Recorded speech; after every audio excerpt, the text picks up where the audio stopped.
আসসালামু আলাইকুম সুপ্রিয় দর্শক মণ্ডলী, অনেক দিন পর হাজির হয়ে গেলাম নতুন একটা রেসিপি নিয়ে। আমার আজকের রেসিপি মাছের ডিমের বড়া। সেটা আমি কিভাবে করব তাই আপনাদের দেখাবো। তাহলে চলেন চলে যাই। প্রথমে আমি মাছের ডিম নিয়েছি, তারপর দেখতেই পাচ্ছেন মাছের ডিমটাকে আমি গলিয়ে নিচ্ছি হাত দিয়ে। মাছের ডিম আমি আস্ত রাখি না, সে যেভাবেই হোক তরকারির মধ্যেই দিই, আর ভাজি করি বা বড়া করি আমি ওটা আস্ত রাখি না। আস্ত রাখলে মাছের ডিমটা আস্তে আস্তে গন্ধ করে, খেতে ভালো লাগে না।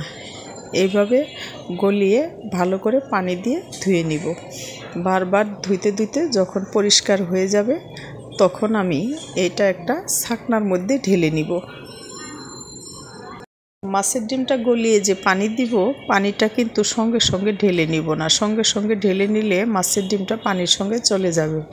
এর জন্য ডিমটা নিচে যাওয়া পর্যন্ত একটু অপেক্ষা করব, তারপর আস্তে আস্তে পানিটা ঢেলে নিব। এইভাবে বারবার ধুইতে ধুইতে পরিষ্কার হলে আমি ছাকনার মধ্যে ঢেলে নিব। দেখেন কেমন সুন্দর পরিষ্কার হয়েছে। এখন আমি এর মধ্যে মশলা যোগ করব। প্রথমে দিলাম পেঁয়াজ কুচি, হলুদের গুঁড়া, সজের গুঁড়া, শাহি গরম মশলার গুঁড়া, জিরের গুঁড়া, মরিচের গুঁড়া, পরিমাণ মতো লবণ, আর বাইন্ডিংয়ের জন্য দিব একটু চাউলের গুঁড়া। চাউলের গুঁড়াটা না দিলেও চলে, তবে আমি একটু দিলাম, এটা মুচমুচে হওয়ার জন্য। আপনারা চাইলে নাও দিতে পারেন। ভালো করে মেখে নিব। মাখাটা হয়ে গেলে দেখেন এমন হয়েছে। এখন আমি চুলাতে একটা প্যান বসিয়ে তার মধ্যে তেল দিয়ে দিব, আর বড়ার মতো করে তেলের মধ্যে দিয়ে দিব। দেখ এক এক করে আমি দিয়ে দিলাম। তারপর এক পিঠে হয়ে গেলে উল্টিয়ে দিব। এইভাবে আস্তে আস্তে লো আঁচে আমি ভেজে নিব।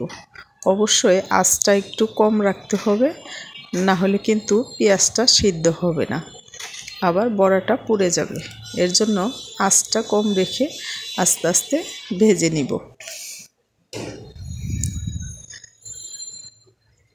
এটা দেখেন প্রায় হয়ে গেছে আমার ভাজা। এখন আমি এটা চুলার থেকে নামিয়ে নিব। এটা খেতে কিন্তু অনেক মজা, আপনারা একবার হলেও কিন্তু ট্রাই করে দেখবেন। অনেক মজার একটা খাবার। আমি চুলার থেকে নামিয়ে নিচ্ছি। দেখেন কত সুন্দর হয়েছে এবং মুচমুচে হয়েছে। কেমন লাগলো আমার আজকের রেসিপি? যদি একটুও ভালো লাগে আপনাদের আমার চ্যানেলটা সাবস্ক্রাইব করার অনুরোধ রইল, আর আমাকে অবশ্যই কমেন্টস করে জানাবেন। সবাই ভালো থাকবেন। আল্লাহ হাফেজ।